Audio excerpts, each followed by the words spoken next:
छित जल पावक गगन समीरा, पंच रचित यह अधम शरीरा। मित्रों, यदि हम गुरु की जो परंपरा है वो धर्म सम्मत है, क्योंकि गुरु ब्रह्मा गुरु विष्णु गुरुदेव महेश्वर, गुरु साक्षात पर ब्रह्म तस्मै श्री गुरुवे नमः। गुरु ही हमें उस अंधकार में एक प्रकाश देता है और हमें ब्रह्म यानी गोविंद के पास उसकी निकटता बनाता है। लेकिन मौजूदा हालात में हम देखते हैं कि किसी ने ये बात सच कही है कि लोभी गुरु लोभी चेला, नरक मचाए ठेलम ठेला।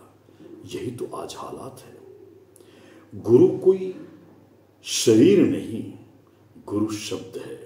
वो शब्द विग्रह, गुरु के वचन का पालन करना, उनका अनुशीलन करना, उनके बताए हुए रास्तों और सन्मार्गों की ओर प्रशस्त होना, यही शिष्य का परम कर्तव्य होता है। गुरु तो एक हाड़ मांस का एक पिंड है। भगवान स्वयं चिन्मय और पवित्र एक तत्व है, जैसे शिव तत्व, विष्णु तत्व, कृष्ण तत्व, देवी तत्व। हमारे धर्मशास्त्रों में ऋषियों ने तात्विक विवेचना की है। ब्रह्म की तत्व की आधारभूत स्थिति को एक वैज्ञानिक दृष्टिकोण से उसके धरातल पर रखते हुए वो शोध किया है। ये हमारे परमाराध्य होते हैं। गुरु हमारे किसी भी प्रकार के शरीर से नहीं, अपितु उनके बताए हुए वचन का पालन करना ही हमारा कर्तव्य होता है। रामचरितमानस के किष्किंधा कांड में स्वयं बाबा तुलसी कहते हैं कि क्षिति जल पावक गगन समीरा, पंच रचित यह अधम शरीरा। इस अधम शरीर का 5 तत्वों से निर्माण होना, अर्थात इन तत्वों के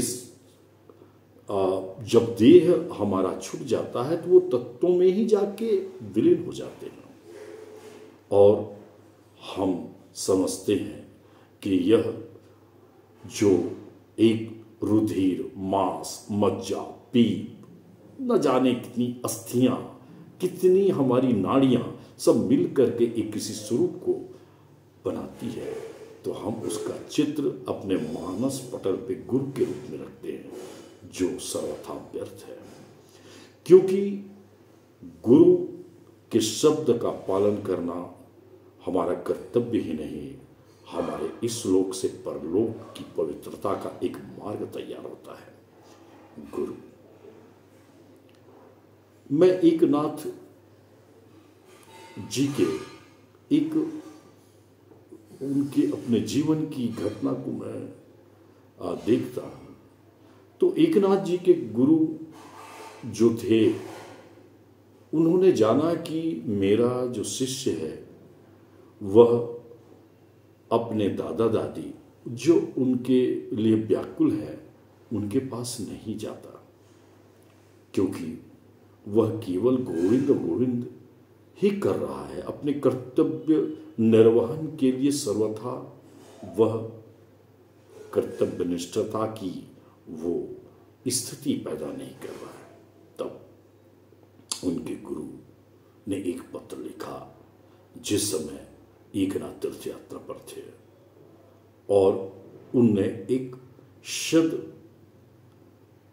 संत को कहा कि आप एकनाथ तक इस पत्र को पहुंचा दें। जब एकनाथ तीर्थ यात्रा करके आए तब उनको पता चला कि मेरे गुरुजी ने मेरे लिए पत्र लिखा है, तो वह पत्र की चारों तरफ परिक्रमा किए और परिक्रमा करने के बाद उसको दंडवत प्रणाम करके उस पत्र को, उसमें लिखे हुए आदेश का पालन यह किया कि वो अपने दादा दादी के पास रहने लगे, पैठण में। वो स्थान का नाम ही पैठण है। मित्रों, मैं यही कहना चाहूँगा कि इस वेशभूषा, इस हाड़ मांस के इस पिंड में कुछ नहीं है, केवल गुरु के शब्दों में है। आजकल मैं देखता हूं कि ऐसे भी गुरु हैं जो अपने स्वयं की चित्र या लॉकेट को अपने शिष्यों को पहनने का आदेश देते हैं, प्रसारित करते हैं, प्रचारित करते हैं। ईश्वर के उस साकार रूप का उन्हें दर्शन कराना चाहिए जो हमारे मंदिरों में प्रतिष्ठित हैं। मंदिरों के माध्यम से हम देव दर्शन करके हम उन तक पहुंचने का एक मार्ग प्रशस्त कर सकते हैं। गुरु वह नहीं है आजकल। इसीलिए किसी शायर ने कहा है कि मेरे कयास में पानी बहुत है मगर मुझे प्यास का एहसास नहीं होता। गेरुए कपड़े में इतना ना इतराओ जोगी कि उन कपड़ों से संन्यास नहीं होता। इसलिए गुरु की महिमा उनके वचन पर है, उनके पालन पर है, तभी हमारा मोक्ष होगा, तभी हमारा उद्धार होगा। फिर मिलेंगे। जय गौरी शंकर।